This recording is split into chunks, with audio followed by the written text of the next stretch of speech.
When you talk about him, I always think he was kind of different and more purpose-driven. He had crowds that would make any modern influencer jealous. Thousands showed up just to see him. People pushed through walls of bodies just to touch his clothes. At one point, a crowd loved him so much, they tried to physically force him to become their king. And he walked away from it. Not once, not twice. Over and over, when the crowd was cheering the loudest, Jesus did something that should stop you in your tracks. He didn't trust them. There's a verse, easy to skim past, that says Jesus did not commit himself to them. Not because he hated people, because he understood something about crowds that most of us are still learning the hard way, usually after we've already gotten hurt by one. Today, I want to walk through exactly what that means, why it mattered then, and more importantly, what it means for you, right now, in a world that runs entirely on likes, followers, and crowd approval. Because by the end of this, I want you to ask yourself one honest question. If you were in that crowd, which version of you would you have been? Here's the actual text. John chapter 2, verses 24 and 25. Right after Jesus performs a miracle, and many believed in his name when they saw the signs which he did. Sounds like a win, right?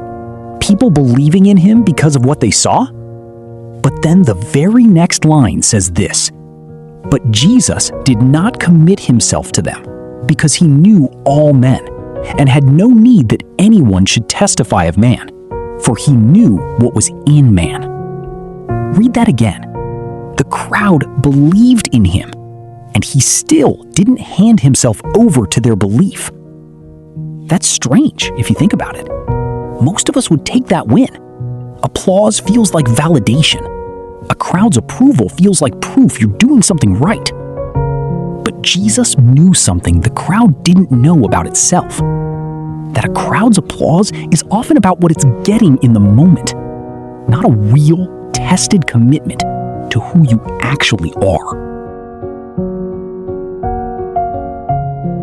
Let's see this play out. In John chapter 6, Jesus feeds 5,000 people with 5 loaves and 2 fish. It's one of his most famous miracles, and the crowd's response is immediate and enormous.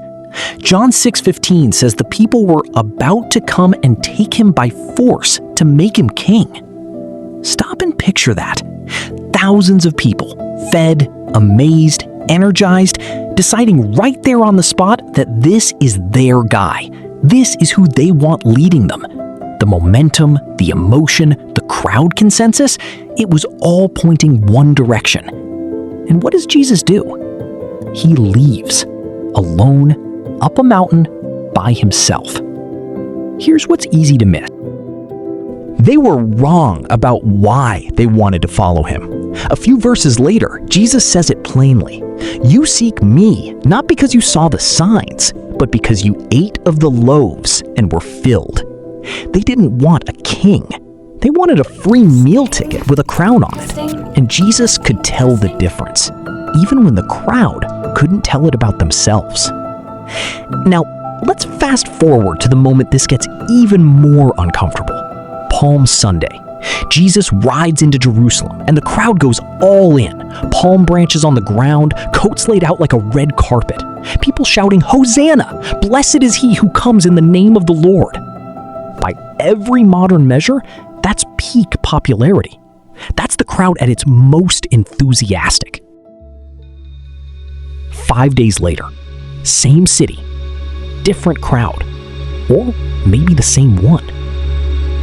And this time, they're shouting something else entirely. Crucify him! Crucify him! 5 days. From Hosanna to crucify him. From red carpet treatment to a death sentence.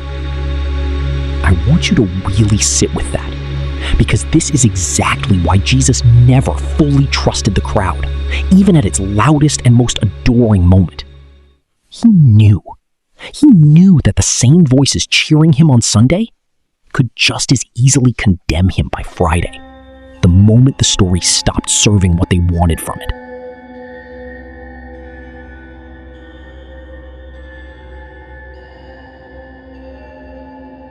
This is the pattern crowds fall into, over and over, across every era of human history. Love is loud when it costs nothing, and it evaporates the second it's inconvenient. Here's where I want to stop and actually ask you something. Not rhetorically, I mean it. If you were standing in that crowd on Palm Sunday, would you have been shouting Hosanna? Be honest with yourself for a second. Most of us would say yes immediately. Of course I would have. Of course I would have believed. But here's the harder question. If you were standing in that same crowd 5 days later, when the mood had shifted, when the popular opinion had flipped, when believing in him was no longer the easy, celebrated choice, would you have still been standing there? Or would you have gone quiet, blended in, let the loudest voices speak for you because it was safer than standing apart from the crowd? I'm not asking you that to make you feel guilty. I'm asking because I think most of us, if we're honest, have already lived a version of this. We've gone along with the room. We've stayed quiet when it would have cost us something to speak. We've let the crowd's mood decide. So here's what I want to leave you with. Not a guilt trip, an invitation. What would it look like to build your life on something steadier than the crowd? To let your convictions, your values, your sense of who you are be anchored in something that doesn't flip in 5 days.